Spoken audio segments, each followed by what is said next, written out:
France just shot down an Israeli drone over Lebanon, but what happened next will shock you. Today, French peacekeeping troops working for the UN said, quote, the Israeli drone flew aggressively over one of our patrols. And you need to know, because the Israeli drone did that, the French troops thought that they were going to be bombed. And so, the French troops took, quote, necessary defensive countermeasures to neutralize the drone.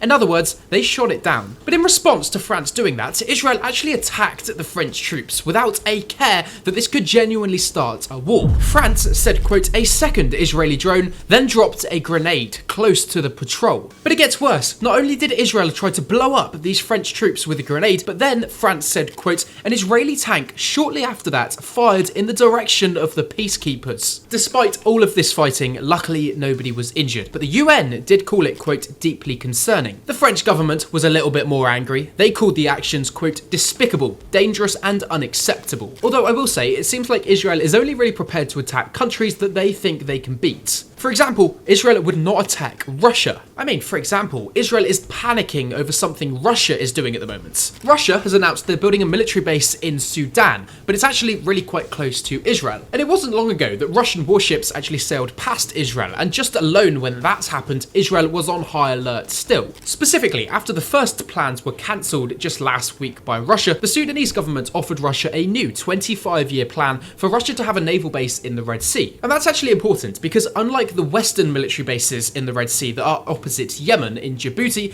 this one is going to be a lot closer to the Suez Canal in a much better location. Not only that, Russia actually doesn't have to do very much to get this base at all. It's not going to cost them much money. In fact, all they've got to do to get the base is sell their best weapons to the Sudanese government. Separately, it also goes without saying that if the Sudanese government had Russia's best weapons when fighting their civil war, they'd stand a much better chance at winning. Although, a reason why Israel actually might be panicking over this is that this is not going to be a small Russian naval base. This Russian naval base is estimated to hold over 300 Russian service personnel, along with 4 submarines and warships carrying nuclear weapons. Although touching briefly on the Russian Sudan side of this deal, Russia is also going to be getting access to Sudan's natural resources like oil and gold.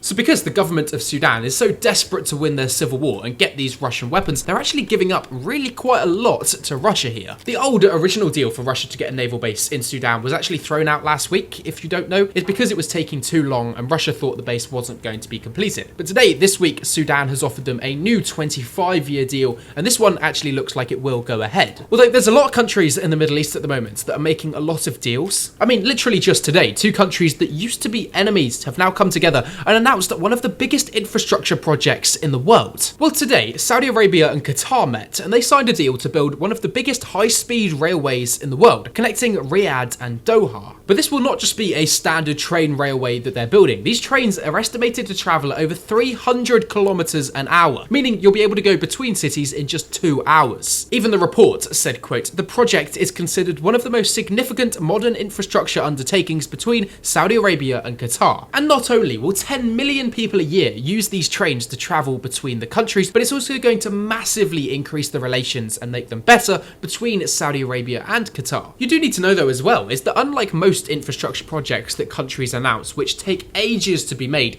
this one is actually not going to take very long at all. In fact, Saudi Arabia announced that they expect the railway to be fully completed in just 6 years, which is really fast. Although I did say it wasn't long ago that Saudi Arabia and Qatar actually hated each other. One of the main reasons they don't anymore is that since the war on Gaza, they put their issues aside so that they could try and get a deal there so that that problem gets fixed. And in doing that, working on something they both agree on, they've actually become a lot closer, and today they've announced this joint infrastructure project. But I mean, it's not only Saudi Arabia and Qatar building infrastructure projects. Things like this are popping up all over the Middle East. Even today, Iran announced one of the biggest pipelines in the world.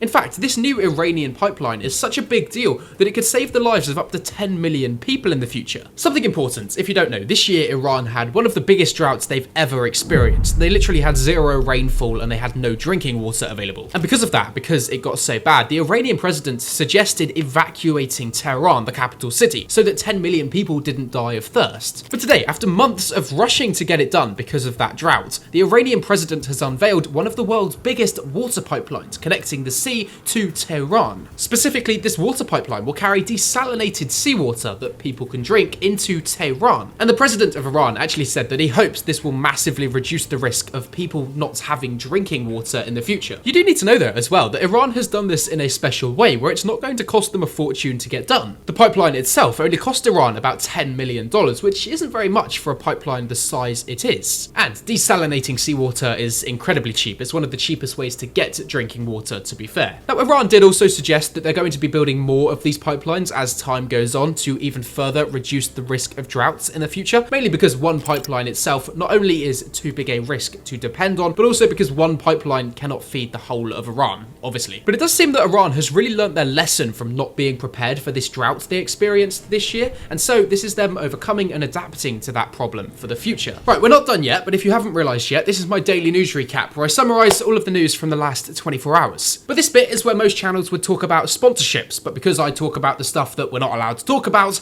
I don't get any. Not to mention the fact that we literally got demonetized, so we don't make any money from these videos, and they cost money to make, so it's not a great formula. Because of that though, luckily there's some people who do help fund these videos. What I did was set up a donation page where it's £3 a month that you can give, and all of the money is reinvested back into these videos. And I like to think I'm the only source of news that somebody actually needs, so for 10 minutes a day, you can learn all of the news you need every day of the week. And for less than the price of a coffee every single month, you can help fund it, because without you, these videos just won't be able to happen. So if you want to help out for £3 a month, go to the top link in the description. All of the money is reinvested back into these videos and the shorts on TikTok and Instagram, etc. Really means the world. Top link in the description. Thank you. For something that was announced yesterday is that China has discovered one of the largest gold mines ever. China said, quote, according to our estimates, there may be over 1,000 tons of gold under the ground. Yeah, that's a lot, but you need to know what's about to happen because China has discovered this gold as well. In fact, this is such a huge amount of gold that China has discovered that it's worth over 80 billion US dollars. That's a lot, and to be fair, I don't think they're exaggerating. China says some of the rocks they've dug out of the ground, you can literally see pieces of gold inside of them. And these gold reserves are also going to make China the #1 producer and consumer of gold in the world because they're so big. That's also really quite a big deal, but because this is such a huge amount of gold, it's likely going to affect the market price of gold. Obviously, with more supply, it means lower prices. Now, it goes without saying, this is a huge deal. This is probably the largest gold mine that's ever been discovered. And it's likely China will use this gold and the money that the gold brings as leverage against other things so that they can get more things for themselves. Although China's doing quite a lot at the moment because China also just shot down an asteroid that was falling towards the Earth. Seriously, everyone needs to know about this. Today, a video came out of an asteroid falling towards Earth. But just before it hit the Earth, a Chinese air defense system stepped in and shot down the asteroid and destroyed it. Now, many people on the ground saw this and they spoke on it, and they all said a similar thing, that they heard 2 loud explosions